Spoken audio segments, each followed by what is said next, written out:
SPO family மெம்பர்ஸ்க்கு வணக்கம். இன்னைக்கு நம்ம எஸ்பிஓவில் நியூ அப்டேட்டை பற்றி பார்க்க போகிறோம். ஒரு 3 விஷயத்தை பற்றி இன்னைக்கு பார்க்க போகிறோம். ஃபஸ்ட்டு எது அப்படின்னா, நான் டேர்ம்ஸ் அண்ட் கண்டிஷனில் அக்செப்ட் கொடுத்துட்டேன். கொடுத்ததுக்கப்புறமும் என்னோட ஐடி பிளாக்ல இருக்குது அப்படின்னா அவங்களுக்கு இன்றைக்கி ஒரு இன்ஸ்ட்ரக்ஷன் கொடுப்பாங்க சார். அதை ஃபாலோ பண்ணோம்னா நம்ம ஐடி ஆக்டிவேட் ஆயிரும். ஓகேங்களா? அடுத்து ரெண்டாவது என்ன, நான்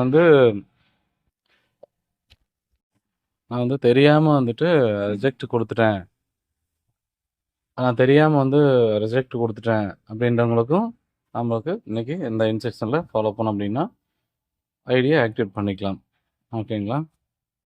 நம்ம எஸ்பிஓ பார்த்திங்கன்னா கவர்மெண்ட் அப்ரூவலுக்காண்டி இவ்வளோ நாள் வெயிட் பண்ணியிருந்தோம். இன்னும் நமக்கு ஒரு 2 டேஸில் ஒரு கன்ஃபர்மேஷன் கிடச்சிரும்னு சொல்லியிருக்காங்க சார். 2 டேஸ்க்கு அப்புறம் நம்ம எப்போ ஒர்க்கை ஸ்டார்ட் பண்ண போகிற டேட் 2 டேஸில் சார் சொல்லுவார் நோட்டீஸ் போர்டில். நெக்ஸ்ட் எனது ஐடி பெண்டிங்கில் இருக்குது, ஐடி ட்ரான்ஸ்ஃபர் கொடுத்துருக்கேன், மெயில் பண்ணியிருக்கேன் அப்படின்றவங்களுக்கும் எல்லா பிரச்சனைக்குமே சொல்யூஷன் கொடுப்பாங்க. எல்லா பிரச்சனையும் கிளியர் பண்ணிட்டு தான் நம்ம ஸ்டார்ட் பண்ணுவோங்க.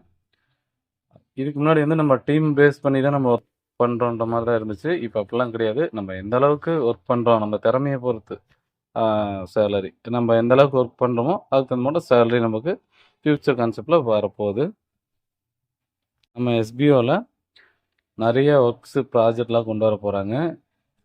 நம்ம இதில் ஓனர்ஸாகவும் பிஸ்னஸ் மேனாகவும் நம்ம எப்படி நம்ம திறமைக்கு ஏற்ற சம்பளம்ன்ற மாதிரி நம்ம எந்த அளவுக்கு எஃபோர்ட் போடுறோமோ அதுக்கு தகுந்த மாதிரி நம்ம கம்பெனியில் சேலரி கிடைக்கும். நிறைய பெரிய பெரிய கான்செப்ட்லாம் கொண்டு வர போகிறாங்க. இத்தனை நாள் நம்ம வெயிட் பண்ணியிருந்ததுக்கு நமக்கு ஒரு நல்ல செய்தியாக நமக்கு வரப்போகுது. இத்தனை நாள் வெயிட் பண்ணதுக்கு நம்ம கம்பெனி இன்னும் கூடிய சீக்கிரம் ஒரு நாளில் நமக்கு ஒரு டேட் சொல்லுவாங்க, ஒர்க் பண்ணுற டேட்டு. இன்னும் ஒரு 1 or 2 டேஸ்லேருந்து நமக்கு சார் 1 by 1 அப்டேட் கொடுத்துட்டே இருப்பாங்க. இப்போ கொஞ்சம் பிஸியாக போயிட்டுருக்கனால அன்றைக்கி அப்டேட் கொடுத்துருக்காங்க.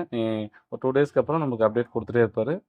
ஸோ நோட்டீஸ் போர்டு, டெலகிராமில் நோட்டீஸ் போர்டை இன்ஸ்ட்ரக்ஷன் ஃபாலோ பண்ணுங்கள்.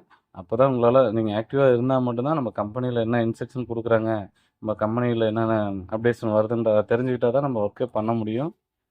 ஸோ அதில் மட்டும்தான் நமக்கு அப்டேட் வரும். சரிங்களா? அதனால் நீங்கள் எல்லாருமே டெலகிராமில் ஆக்டிவாக இருக்கணும், இன்ஸ்ட்ரக்ஷனை ஃபாலோ பண்ணணும்.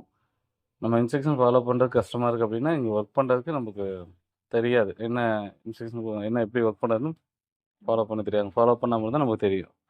ஸோ டெலகிராமில் வர அப்டேஷன் எல்லாமே கரெக்டாக ஃபாலோ பண்ணுங்கள். So thank you.